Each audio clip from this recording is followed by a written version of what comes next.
This gentleman has played in 118 NFL games. He has started 114.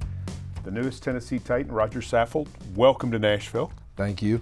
You have a lot of experience. Yes, I do. Okay. Outside of experience, what's the most important thing you bring to the Tennessee Titans offensive line? I think the biggest thing is just, that communication, being able to talk through things, being able to get, running backs and offensive linemen, wide receivers, tight ends, all working together towards a common goal. It's easy to get lost when you're sitting in the position rooms for so long. So I'm hoping that I can bring that tenacity as well, be that aggressive offensive line that, our offensive coordinator, Arthur, is talking about and be able to win games. You have played all over the offensive line in your career. Yes. Two-part question. Number one, how much does that help you with communication because you understand basically the whole line? And number two, do you have a position that you prefer at this point in your career? Years ago, I probably would have said left tackle was what I was most comfortable with because my whole life, that's what I played as. Transitioning into guard, I started off as right guard before I moved to left. And then once I got to left guard, I was pretty much settled in. I could just really see how I was excelling. And yes, you're right. Being able to play all those positions, I understand the game a little bit better from each point of view. And I also understand that our left tackle has to handle the most athletic guy on the field. So, being able to help in pass protection, but also understanding, how hard it is to block on the island.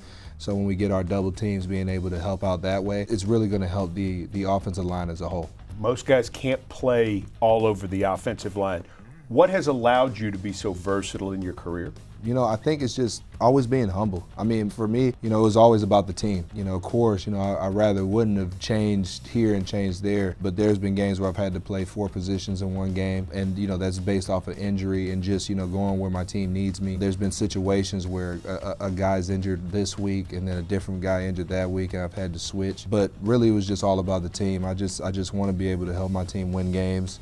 And, now that I got a chance to get settled in, it's even better. You get to perfect your craft so much more, and your trial and error is a lot less. You're leaving the Rams organization after 9 years, and that can't be easy. A lot of friends, a lot of teammates, right. A lot of coaches that you love. Why is the Titans organization the one that is the right fit for you after you make that move? Yeah, I mean, it was tough.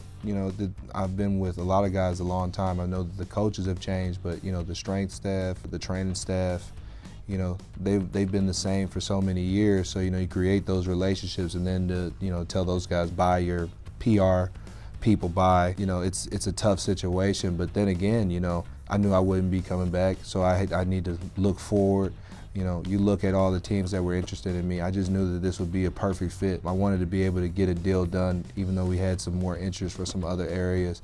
This really just felt like a really nice fit for me. On the O-line, being between Ben and Taylor, I thought was also going to be really great. We got 3 guys that just love the game of football, that are going to be really just aggressive in our technique and have a lot of pride in what we do. I thought that'd be a perfect fit. Vrabel is just amazing, especially from what I hear. Just everybody loves him. The training staff is second to none. The facilities out here are amazing. This is just a great place for me, especially going into my 10th year. I understand that, I'm getting older, and I know that these guys are going to take care of me and allow me to play at my top level. You're from Bedford, Ohio. Right.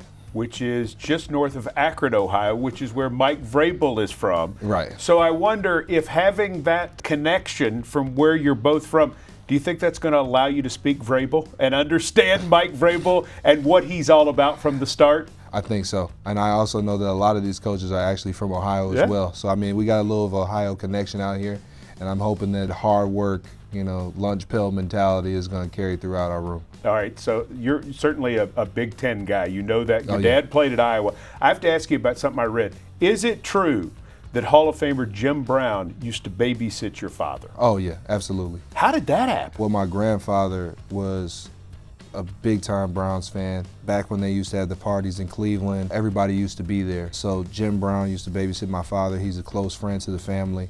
And then John Wooten, he was also in my life, and he would actually help me out a ton. In college, he would send me videos of John Ogden, Orlando Pace, Willie Roaf, and just the way that they play. So I'm constantly working on my craft. And then being able to see him and talk to those guys, I mean, you couldn't help but just love football. You had a great career at Indiana. Started 41 games there. You've had 9 fantastic years in the NFL. It's hard for people to believe that coming out of high school, you were just a two-star. Right. Are you still fueled, even after 13 years of success, are you still fueled by that doubt that somebody had in you when you left high school? There's nothing wrong with just holding on to that underdog mentality, and I've kind of settled in it, but you know, the proof is in your play, and I think that I'm constantly getting more and more respect the better that our teams have done, and I expect this team to be no different.